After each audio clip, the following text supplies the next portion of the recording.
Que Dios les bendiga, amados hermanos. Damos infinitamente gracias a nuestro Dios por una vez más que el Señor nos permite el poder saludarle a usted el día de hoy, en esta tarde. Estamos muy contentos el poder estar conectados una vez más y poderle saludar a cada uno de ustedes. Gracias por estar con nosotros una vez más conectado. Este es su espacio, palabra de Dios, palabra que transforma. Es un gusto para cada uno de nosotros el poderles saludar. Dios le bendiga a mi hermano Daniel hasta El Salvador y a mi hermano David Ramírez hasta Canadá. Dios les bendiga a todos ustedes, que espero de que hayan tenido un martes muy bendecido cada uno de ustedes allí en sus trabajos y donde quiera que nos sintonizan, a todos aquellos hermanos que han estado mandando sus comentarios, sus textos, sus preguntas. Les saludamos desde acá de la ciudad de Elgin, Texas, a mis hermanos hermano Daniel desde El Salvador y mi hermano David desde Canadá. Dios le bendiga a usted. Apreciamos, ¿verdad?, ese apoyo que nos está dando con su presencia a través de esta transmisión que hacemos aquí. Así es que Dios me les bendiga a todos. Les extiendo esta invitación a que se queden con nosotros a escuchar la palabra de nuestro Dios el día de hoy. Mi hermano estará hablando las lecturas de las escrituras de Pablo y su lectura actual. Vamos a orar en el nombre del Señor en esta hora, que sea Dios estando con nosotros, dándonos ese entendimiento para poder entender lo que es la palabra de Dios. Oramos en esta hora y después nuestro hermano Daniel le estará eh, quedando con el tiempo para que pueda entrar lo que es a la enseñanza. Oramos. Padre que estás en los cielos, en esta hermosa hora, Señor, venimos delante de tu presencia, dándote, Señor, la honra y la gloria porque usted se lo merece. Gracias, Dios mío, por un martes más, Señor, que usted nos ha permitido el poder estar conectado, Señor, frente, Señor, a esta cámara. Bendice, Señor, a todos los oyentes, hermanos y amigos que se conectan en diferentes estados, diferentes países, diferentes horarios, Señor, que siempre están pendientes. Bendice, Señor, la vida también de nuestro hermano Daniel, quien estará impartiendo, Señor, tu palabra. Nuestro hermano David también, Señor, allá hasta Canadá. Padre, bendice nuestras vidas a través de tu palabra. En el nombre de Jesús te lo pedimos. Amén y amén. Dios le bendiga, hermano Daniel. Adelante, el tiempo es suyo.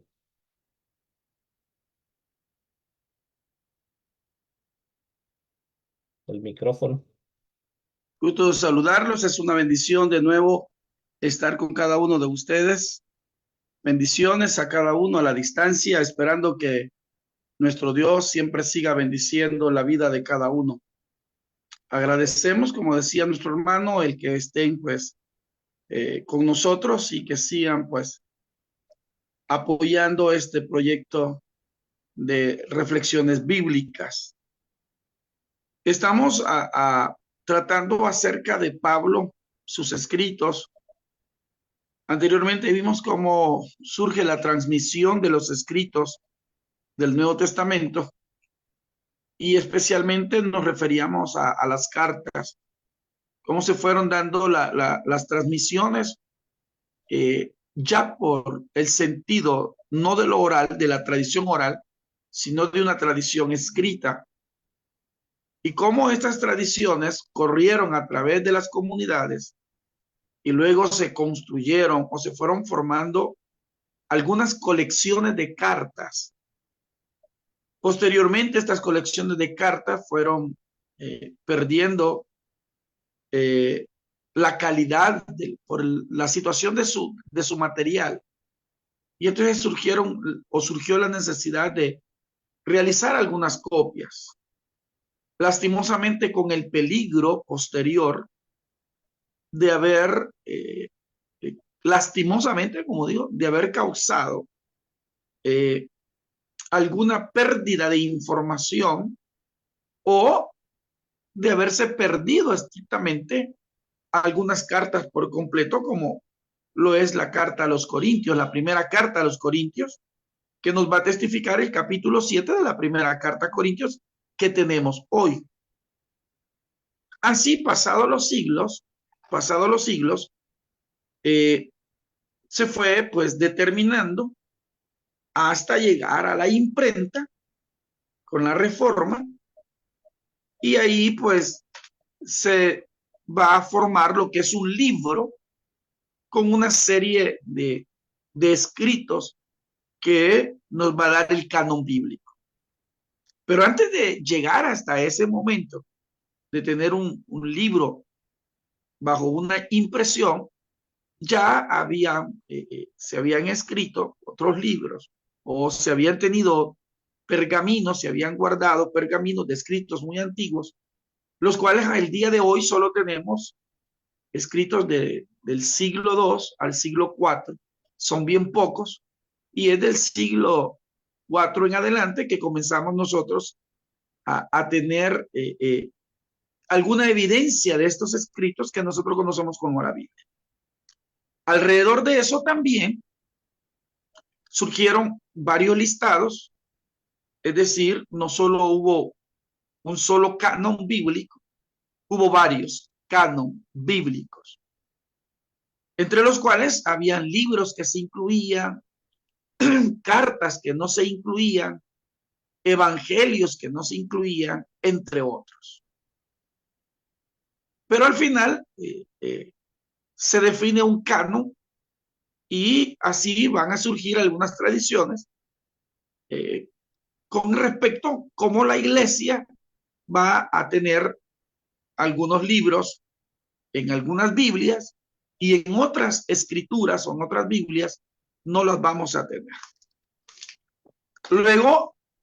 Luego viene la imprenta nuevamente para retomar el caso y comienzan a escribirse diferentes versiones en donde se incluían libros, se quitaban, se incluían, se quitaban. Y así es como hasta hoy en la actualidad, ¿verdad?, algunas organizaciones que son llamadas sociedades bíblicas internacionales han tomado a bien ir dinamizando el texto.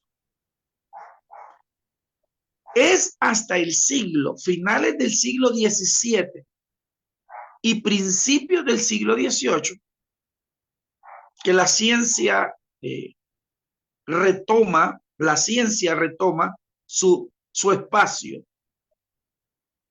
En pocas palabras, lo que conocemos como científico, como ciencia, bajo el método científico, es nuevo. Es nuevo.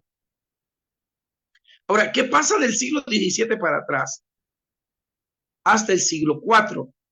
Bueno, la iglesia a través del cristianismo, o el cristianismo, mejor dicho, se oficializa en el siglo III con Constantino, aproximadamente por el año 323.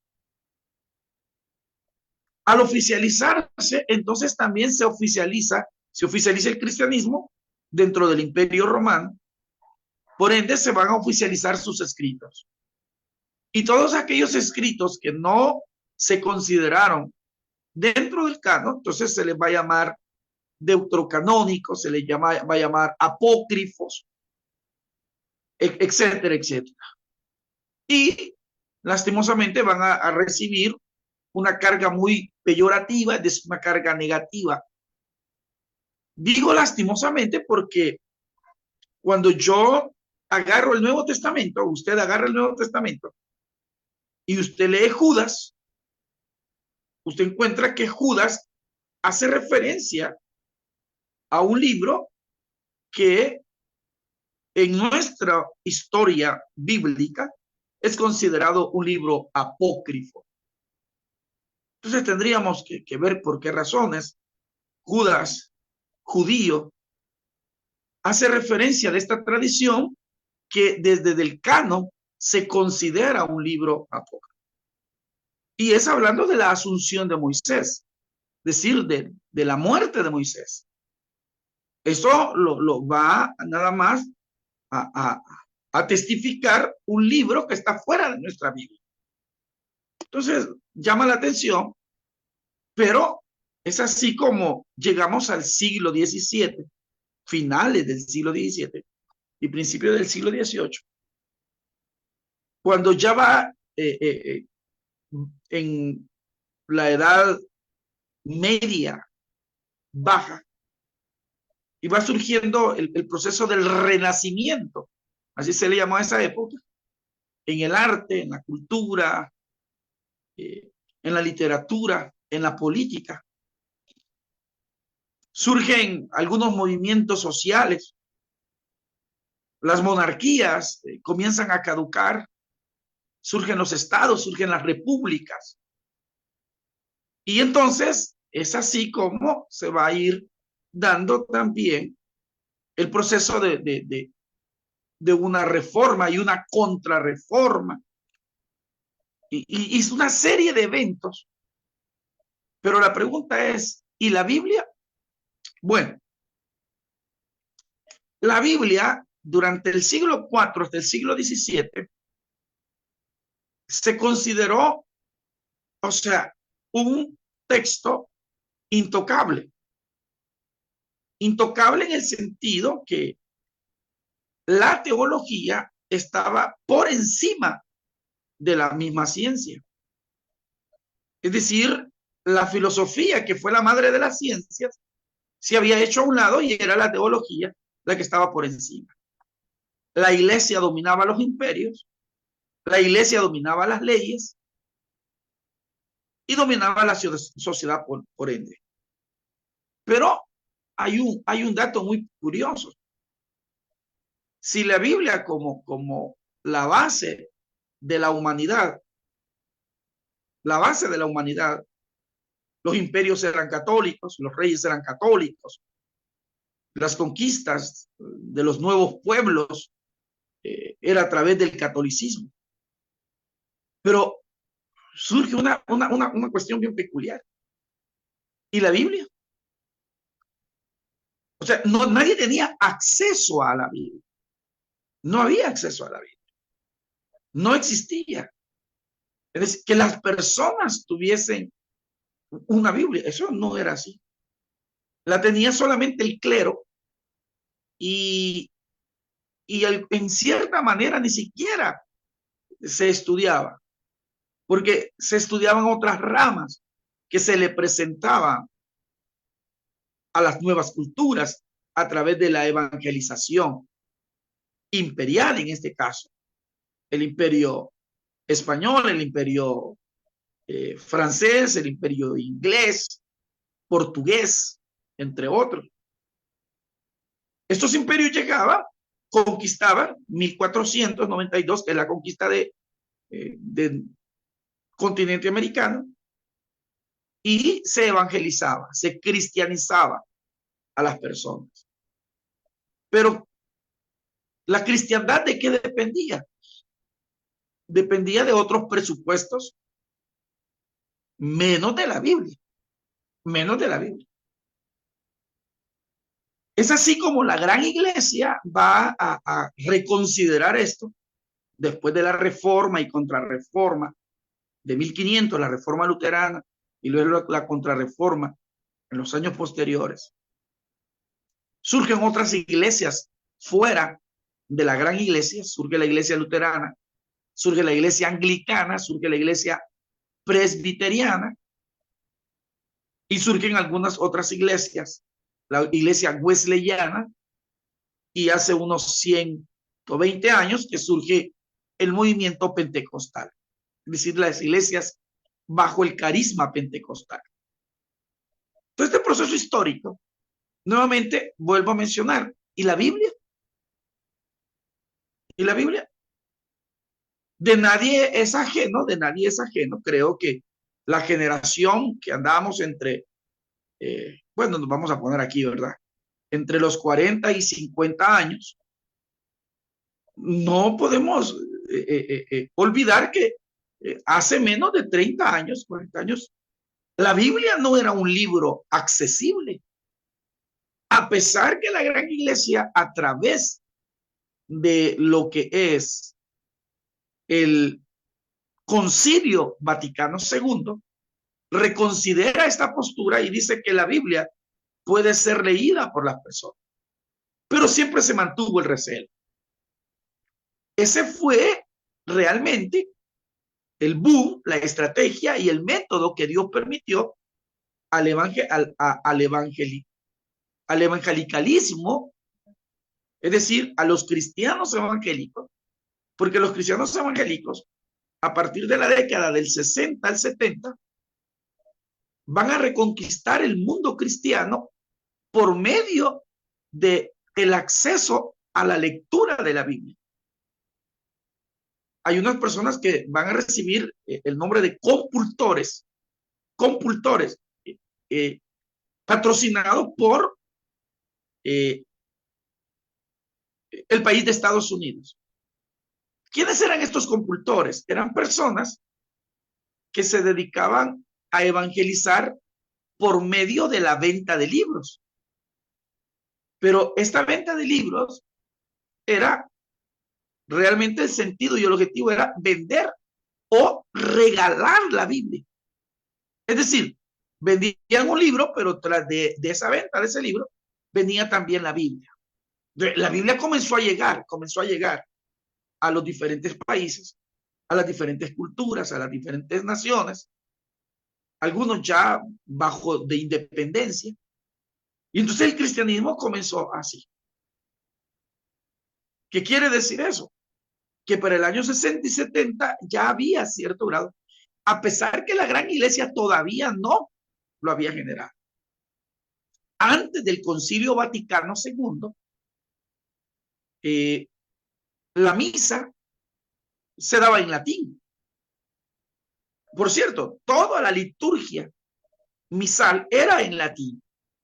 El Padre Nuestro en latín, la oración en latín, la lectura en latín, el salmo en latín, la misma disertación del evangelio era en latín.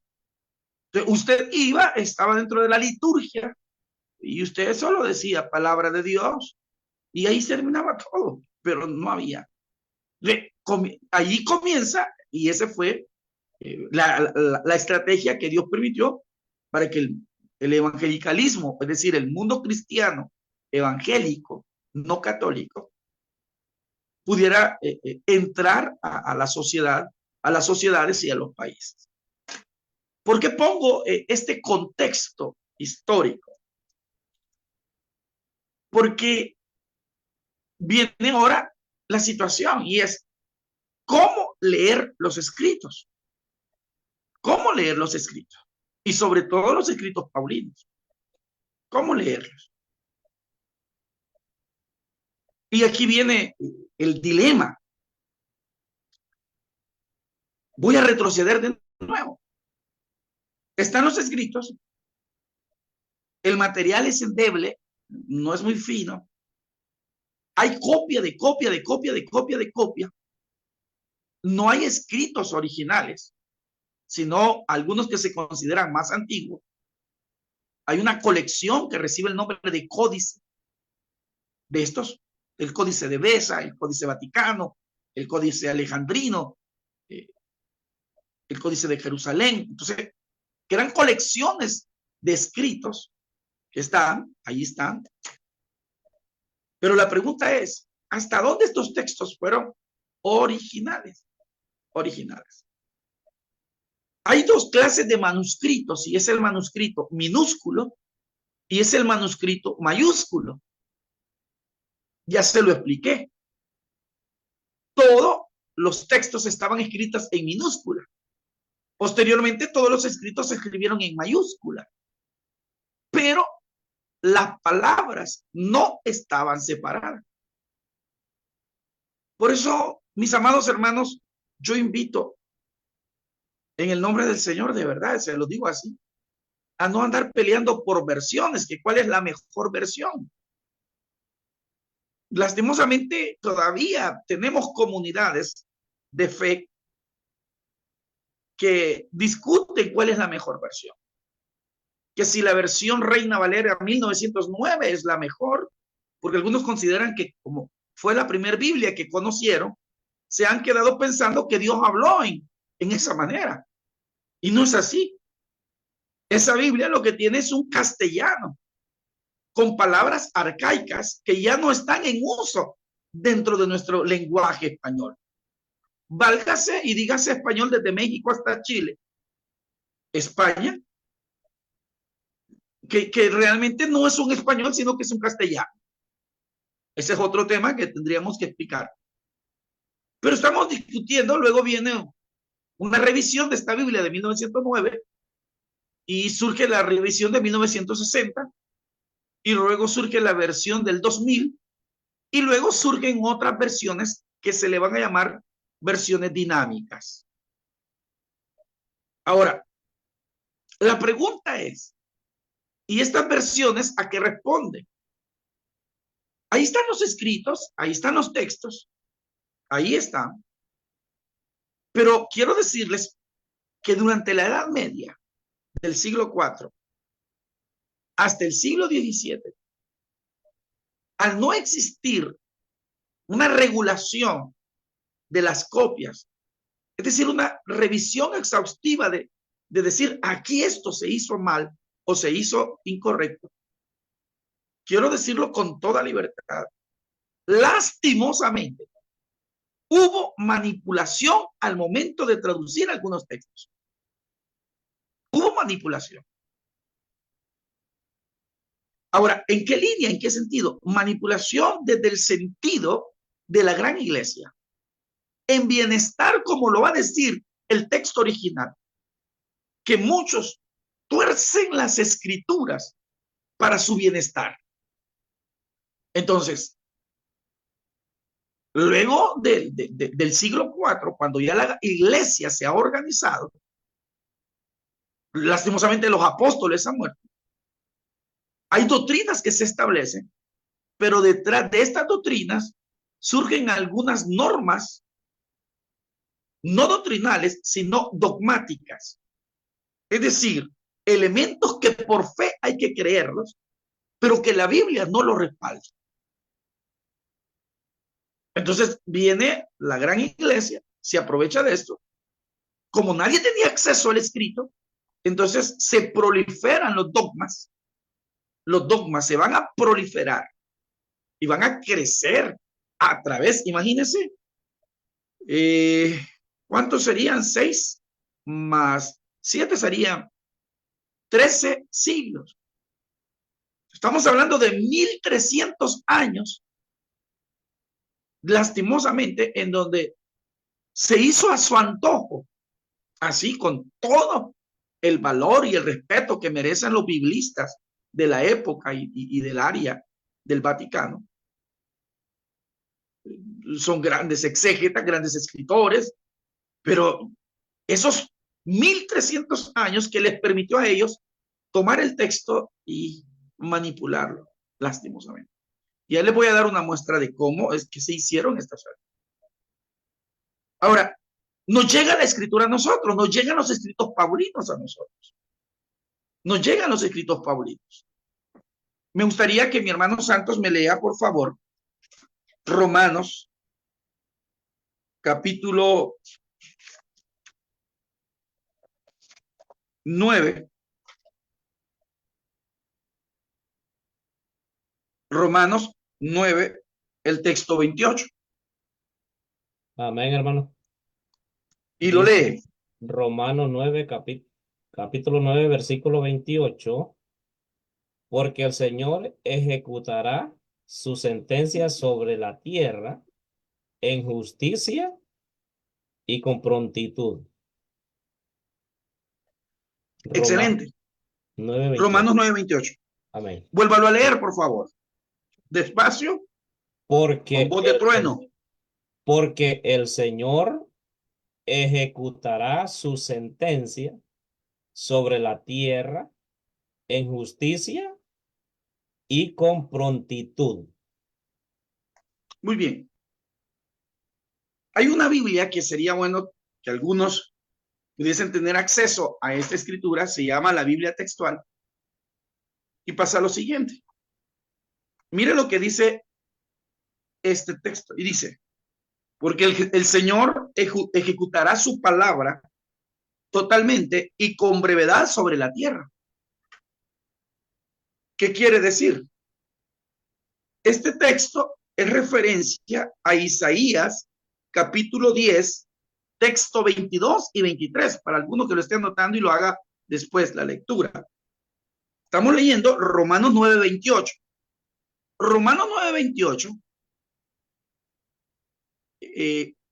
hace referencia a Isaías, capítulo 10, texto 22 y 23. Ahora, hay una palabra que no se encuentra, y no se encuentra en la Septuaginta. ¿Y quién es la Septuaginta? Es decir, o mejor dicho, en la Septuaginta está, pero aquí no está. Y es esto, la palabra justicia. No está.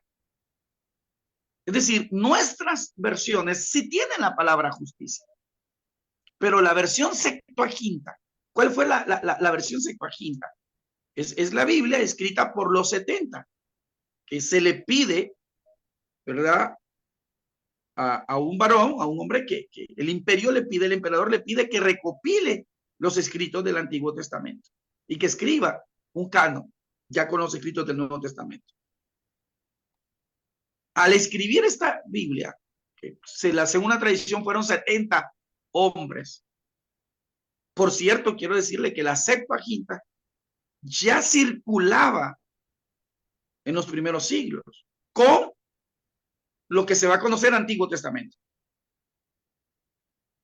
Entonces, al buscar en la Septuaginta, Isaías capítulo 10, 22, 23, la palabra justicia no está. Pero en nuestra versión actual sí aparece la palabra justicia. Entonces, ahora aquí comienza la discusión a través de las diferentes ciencias bíblicas. Me quiero detener acá. Cuando aparece el sistema de ciencia científico, entonces también van a aparecer las diferentes ciencias como sociología, psicología y las diferentes ciencias, que no son las ciencias naturales, las ciencias sociales, las ciencias económicas, todas las diferentes ciencias que nosotros conocemos. Así también van a surgir las ciencias literarias y también van a surgir las ciencias bíblicas. Entonces, aquí es donde biblistas, estudiosos de la escritura, tienen acceso a estos escritos del Vaticano, de Alejandría y de Jerusalén, y se dan cuenta que algunas versiones carecen de textos y otras versiones tienen más textos. Y aquí comienza la investigación.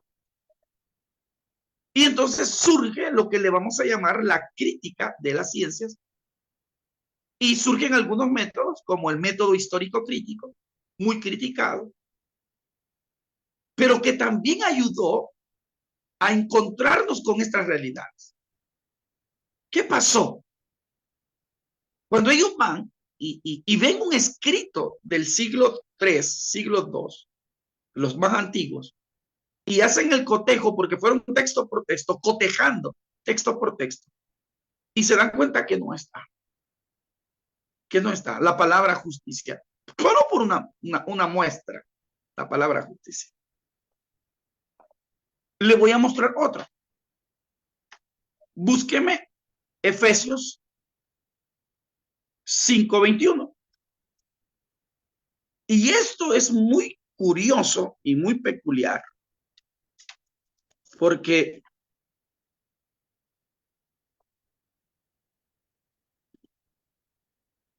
es bien relevante. Vea usted, léame el 5:21 y el 5:22.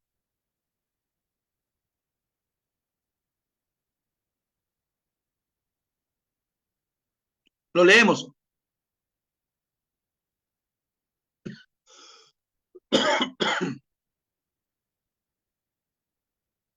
Tenemos el libro de Efesios 5. 21 y 22. Ok.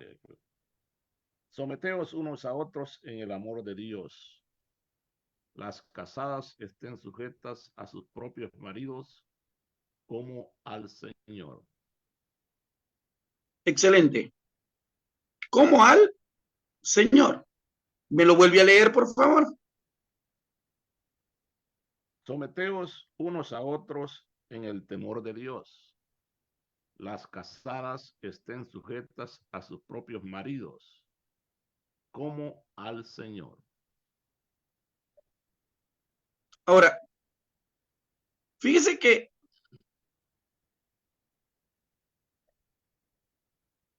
dice que la mujer debe de estar sujeta a su marido como al Señor. En los manuscritos más antiguos, nos dice así el 5:21, someteos unos a otros en el temor de Cristo, las casadas a su propio marido como al Señor.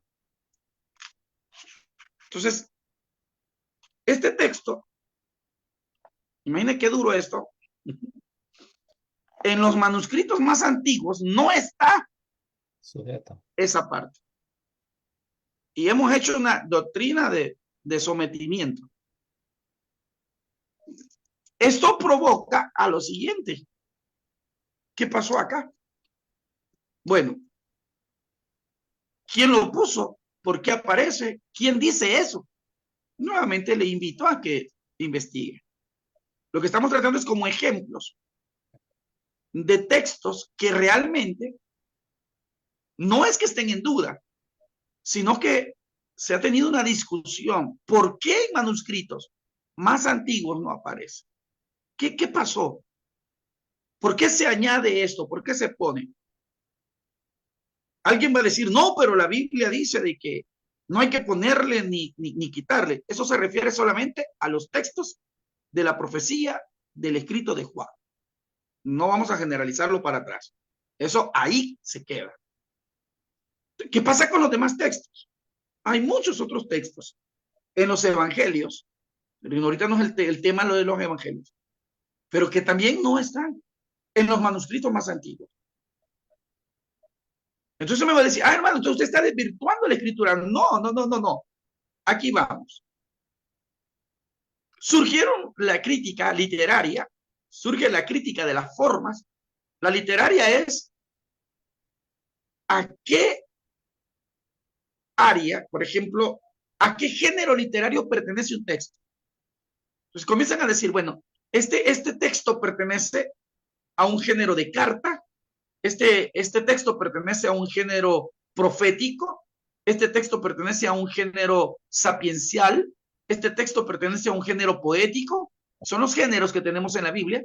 Este texto pertenece a un género narrativo, este texto pertenece a un género de discurso, este texto pertenece a un género de parábola, este texto pertenece a un género apocalíptico, etcétera, etcétera. Entonces surge la crítica literaria, entonces van a decir, algunos textos no están de estos géneros, entonces posiblemente qué pasó. Pero a la par de esta crítica literaria, surge otra crítica, y es la crítica de las formas. Es decir, cuando se cotejan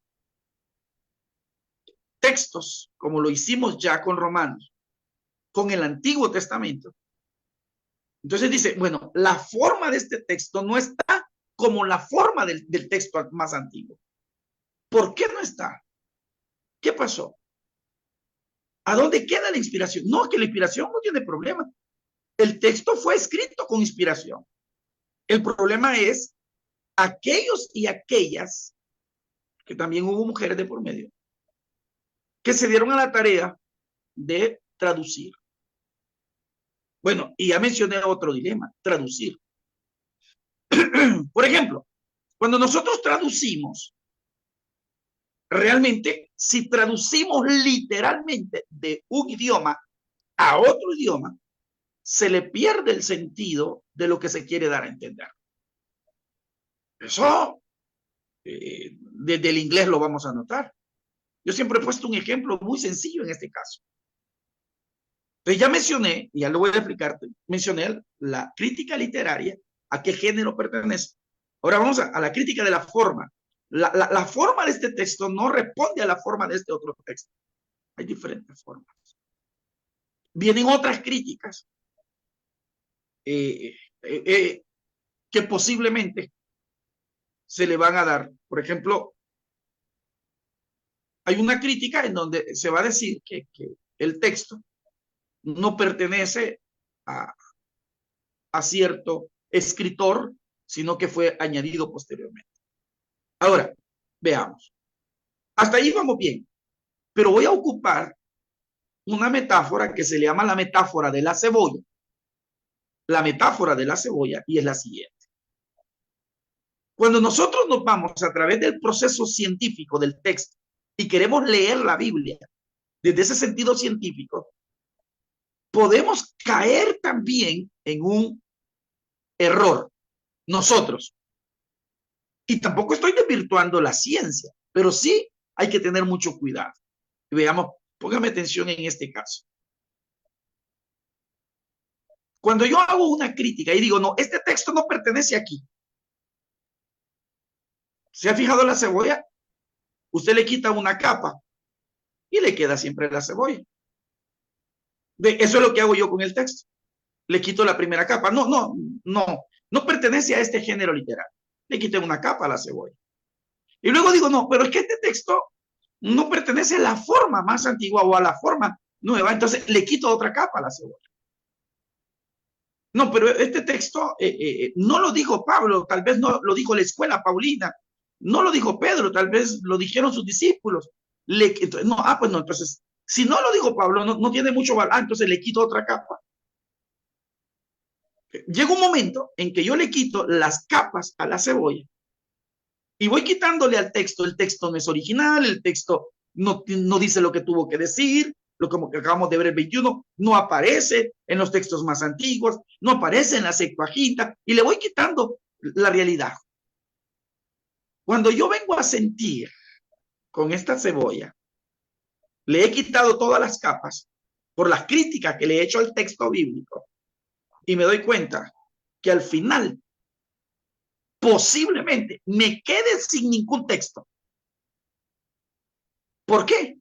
Porque la cebolla no tiene corazón. Usted le quita, haga la prueba, capa por capa a la cebolla, y usted al final, al quitarle todas las capas, usted no va a tener una semilla en medio.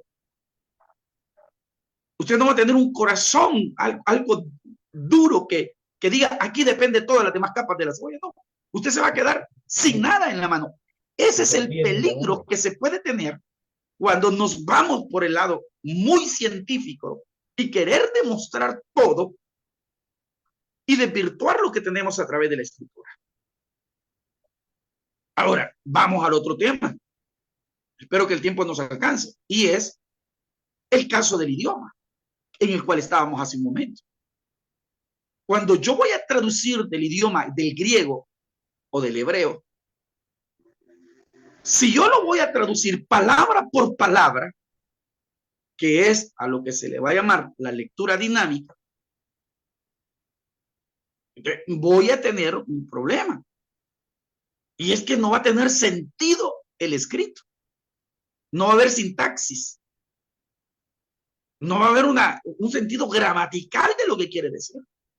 Porque el orden de las palabras en los idiomas, en los diferentes idiomas, van a cambiar siempre. Van a tener un orden diferente.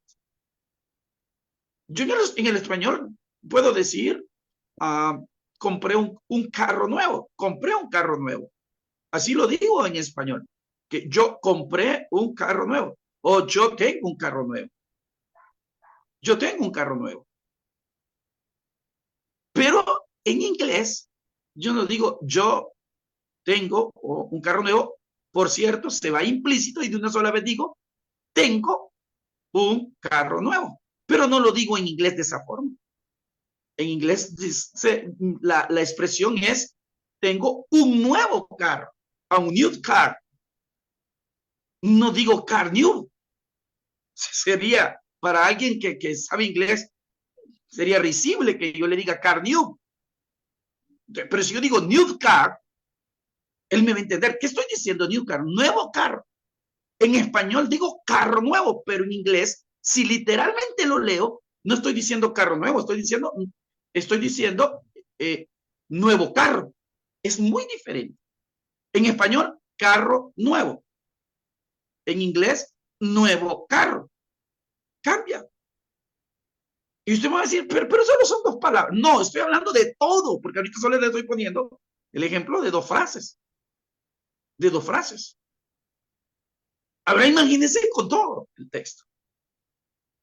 Al tener esto, los textos bíblicos, sobre todo los paulinos, es donde van a exigir las diferentes manipulaciones y se nos van a generar, en este caso, hasta manipulaciones para fundamentar doctrinas, las cuales van a deambular alrededor nuestro en la actualidad.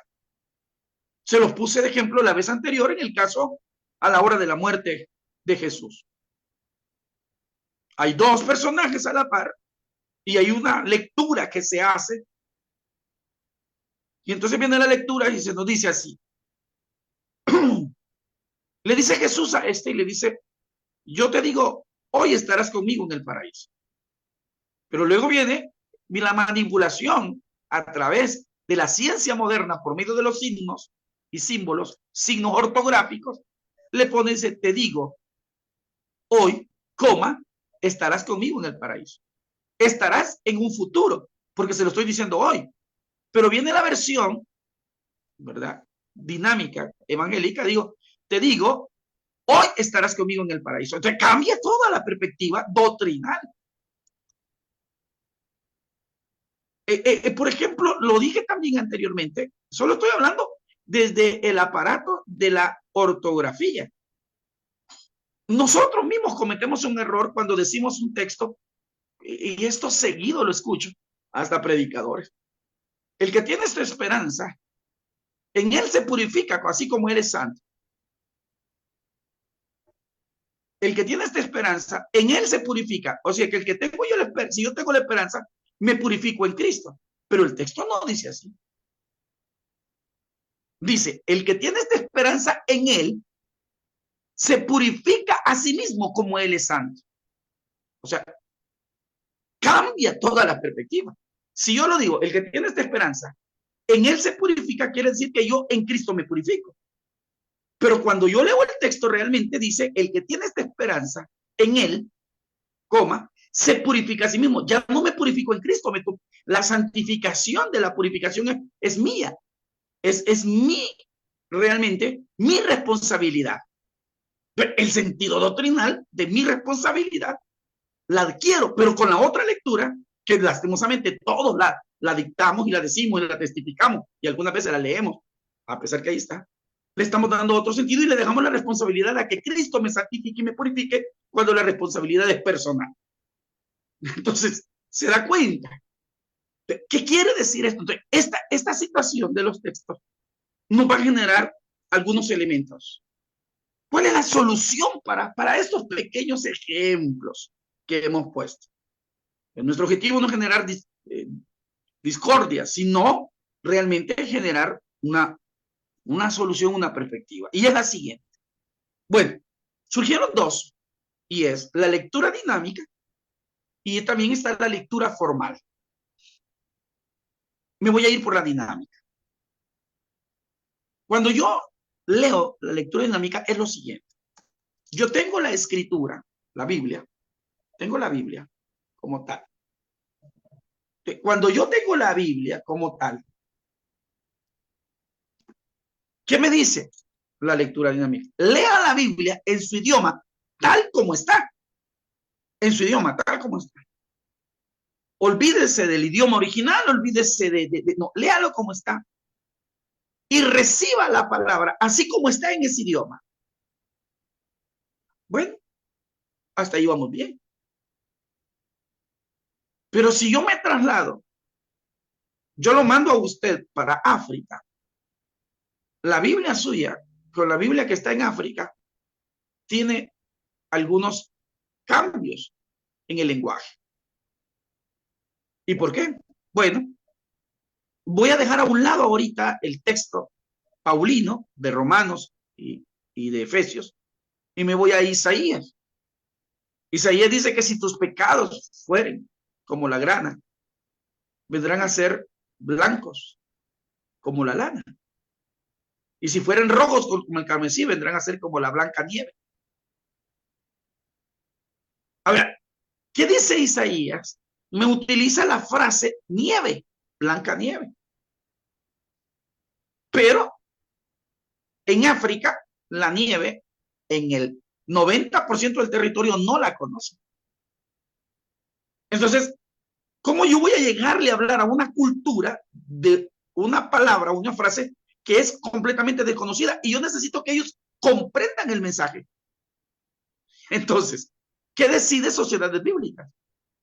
Agarrar este texto y llevarlo a una traducción dinámica para tratar de decir y darse a entender.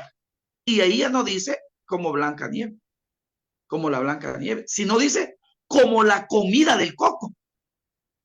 Porque lo más blanco que ellos tienen en perspectiva, el africano de blanco, es el color del coco, lo blanco del coco. Entonces me dirá usted, hermano, y ahí le cambiaron a la palabra. No, a eso se le llama una lectura dinámica. Ahora, la situación es que con estas lecturas dinámicas, para tal de darse a entender o pretender darse a entender, se ha venido perdiendo la esencia de lo que el texto realmente nos quiere decir. Entonces viene la lectura formal y la lectura formal dice, no, ya no lo haga palabra por palabra, hágalo por frases. Y ahí es donde entramos en las diferentes discordias sobre las lecturas. Entonces surge una pregunta. Hermano, ¿me puede decir usted entonces cómo? ¿Cuál Biblia leer? La que usted tiene en sus manos. ¿Cuál es la mejor Biblia? La que usted tiene en sus manos. ¿Y cómo leer la Biblia? ¿Cómo leer los textos paulinos? Con esa situación de si lo dijo o no lo dijo, si es original o no es original, si es interpolado. No, aquí viene. La Biblia es un texto de fe. Y como la Biblia es un texto de fe, yo voy a leerlo por medio de la fe.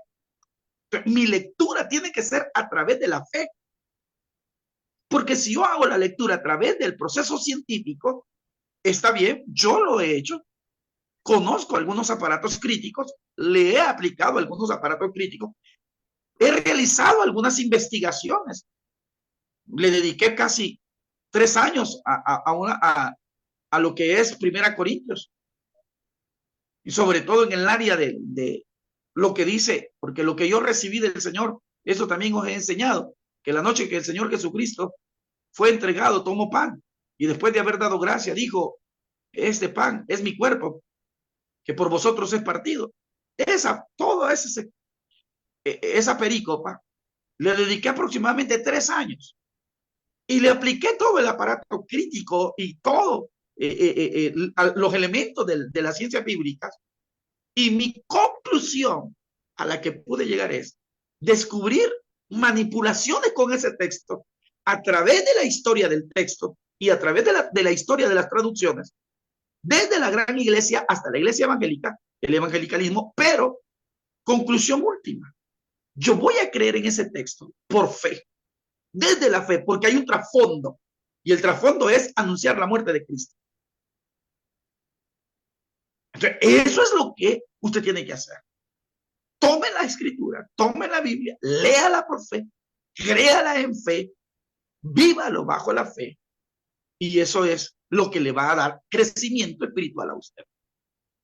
Porque entonces de lo contrario nos vamos a quedar con esto no lo dijo Moisés, esto sí lo dijo Moisés, esto no lo dijo Pedro, esto sí lo dijo Pedro, esto no lo dijeron los profetas, esto sí lo dijo Isaías, esto no lo dijo Isaías. Excelente. No lo pudo haber dicho, no lo dijo Pablo, sí lo dijo Pablo, no lo dijo Juan, sí lo dijo Juan. Posiblemente.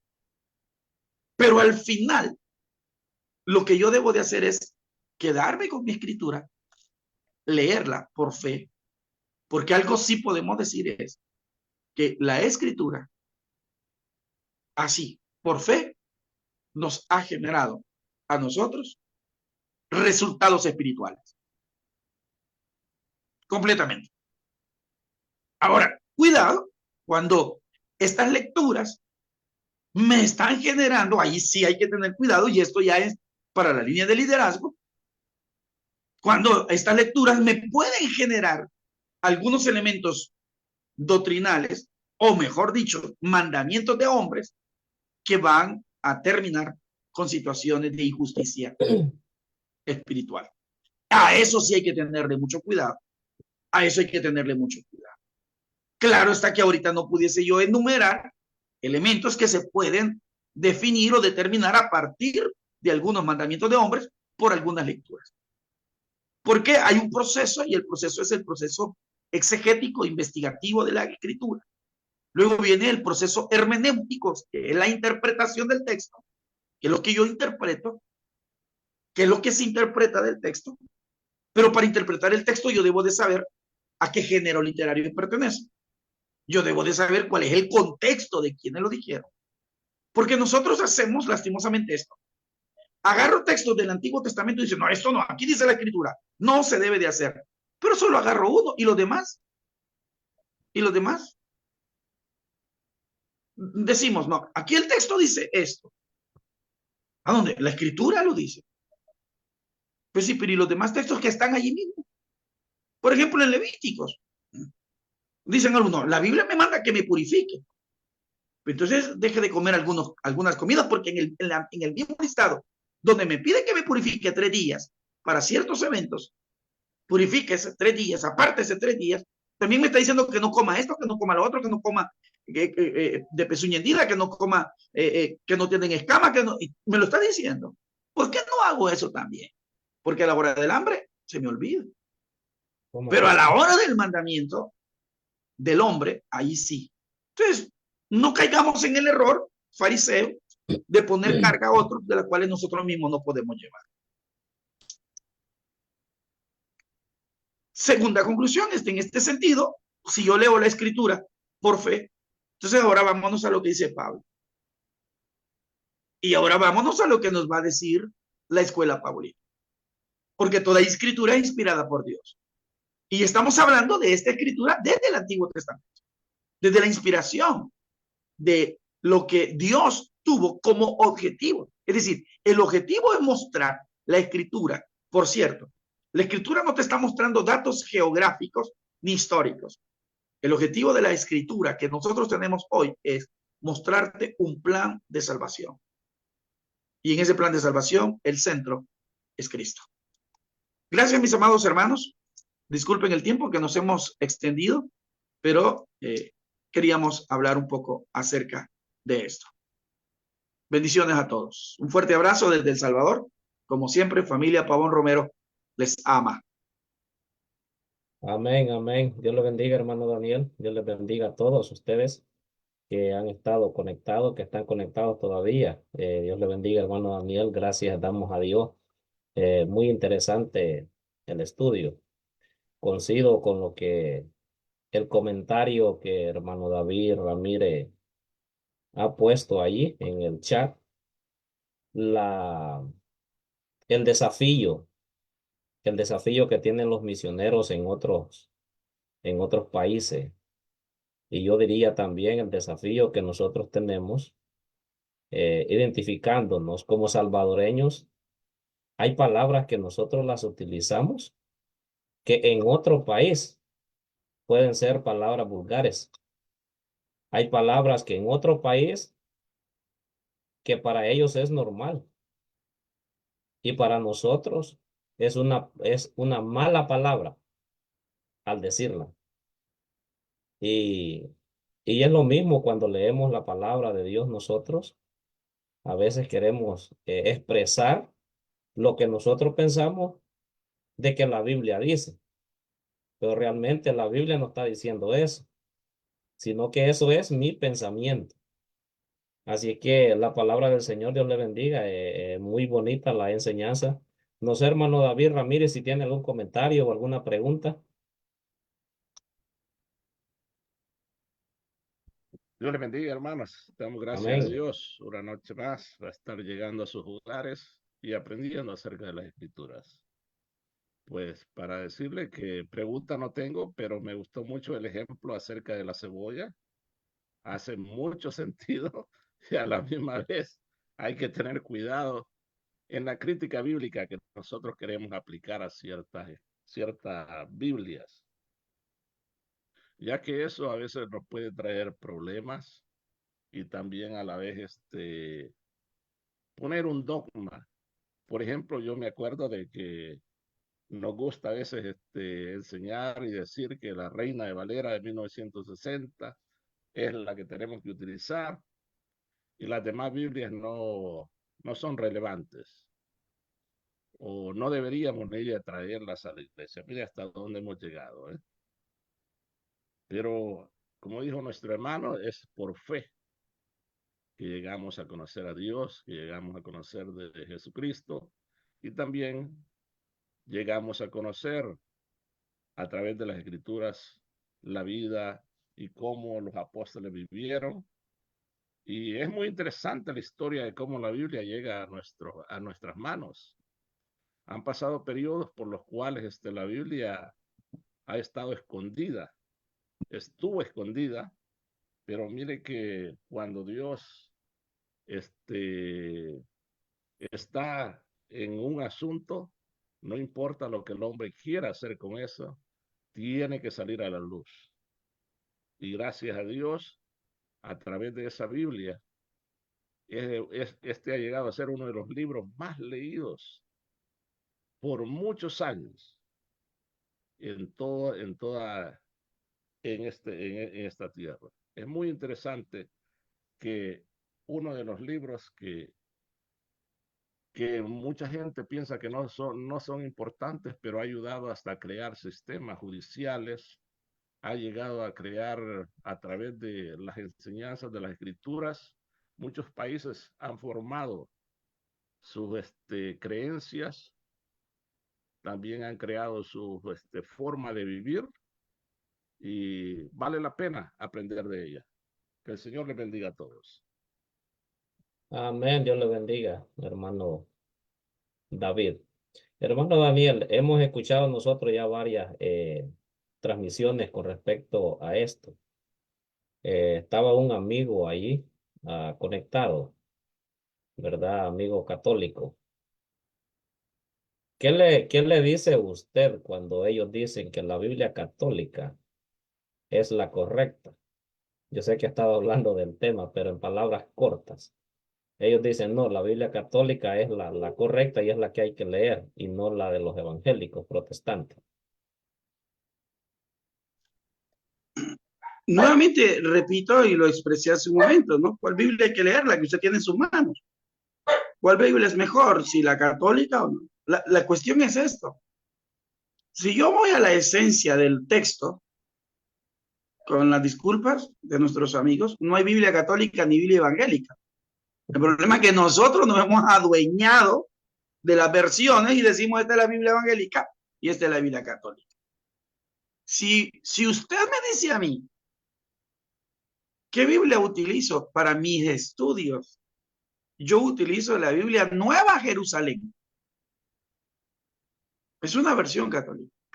Y se la aconsejo y se la recomiendo a los que quieran estudiar el texto detenidamente, desde el sentido exegético. Yo esa utilizo, la Biblia Jerusalén. La Biblia Dios habla hoy con un lenguaje actual, estoy hablando en el español. Es una Biblia muy dinámica, muy común, que le clarifica algunos textos. Entonces, ¿qué es mejor? Aquí no estaríamos hablando que sí es mejor, que tiene otros libros que nosotros le quitamos. La cuestión es que tendríamos que hacer acá un estudio de cómo el canon se define por estos libros y se dejan estos libros y por qué en los otros canon no dejan estos libros. ¿Ya?